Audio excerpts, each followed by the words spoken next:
This video is about how each person has their own unique kind of control drama, and these control dramas can be broken down into 4 predominant types. They're really energy control habits, and these are based on the 6th chapter or 6th insight of the book Celestine Prophecy, which I've made a whole video series on. You can see the links below. So see if you can recognize which one you are out of the 4 types, and also your parents and other people close to you. So it's quite eye-opening. So we all have a lineage which we have inherited from our parents, and more information about that is in my video of the 6th insight.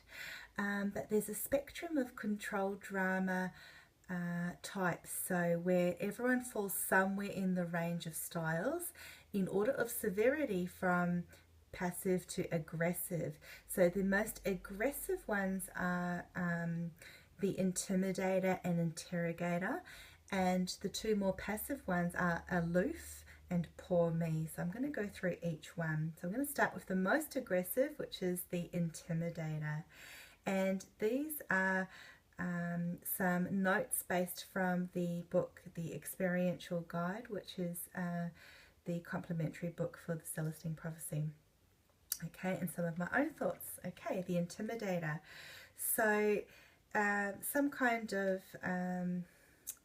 examples of how they behave is they demand attention through force, keep people on edge, always have the stage, make you feel afraid or anxious, egocentric, like to order and command, so very authoritarian, and create an aura of power, inflexible, sarcastic, and in extreme cases violent.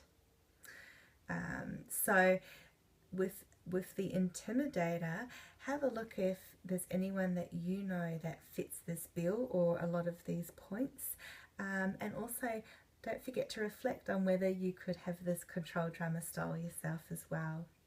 And of course we're just talking about the more negative things here. Okay, number 2, the Interrogator, also quite aggressive. So less physically threatening, but still have this ability to break down your spirit. And so you feel constantly monitored. You will want to escape their probing, leading you to become probably a bit more aloof. Hypervigilant, mentally question all your activities, decisions, motivations. Highly critical, find ways to make others wrong, so they're always right. They dwell on your faults and mistakes. You feel you need to prove yourself because of their ways. They're cynical, skeptical, sarcastic, and quite vicious. Perfectionistic, self-righteous, and manipulative. They try to initially engage you with their wit and logic, which they believe is infallible, and they like facts and the intellect. The next one is Aloof, which is one of the passive ones. Caught up in their own internal world of unresolved struggles, fears, self-doubt. Act mysterious or detached. They secretly want others to draw to them. Lonely, feel different and not understood. Keep their distance out of fear of others imposing their will or questioning their decisions. Think they have to do everything on their own. Don't ask for help. Need lots of space. Seem mysterious and hard to get. Don't like being pinned down by commitment. As children, they might not have been acknowledged for their own identity or have their great needs for independence satisfied. Often feel lack in their lives. Detachment becomes their defense. Can get confused or vague.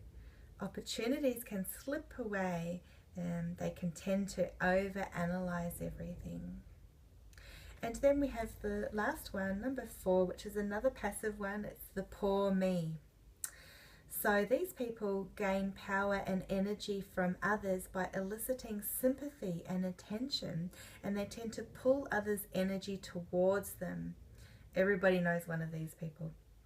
Pessimistic, poor me attitude, appear worried, might sigh a lot, stare into the distance and retell their drama and their crises over and over again.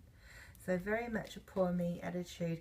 They have a vulnerability and an incessant need for help. But they never take your advice or other people's advice. They always say, yes, but, so they always have an excuse. Not interested in solutions, because then they would lose that source of energy they get from dwelling in their endless tape of negativity and leeching onto others. Can be over accommodating, which leads to feeling taken advantage of, and then that continues the cycle of the poor me syndrome. So it really is like an endless loop. Have little ability to set boundaries and limits. So they open themselves up to being objectified sometimes, and then later they might resent that. Repeatedly explain or tell too much or try to solve other people's business. So that's a synopsis of the 4 types of control dramas. So hopefully that will give you lots of food for thought, and you could recognize the patterns that you have yourself and also your parents and other people around you. And you can work out also from there, you can see how you've reacted to that particular person because of their control drama style.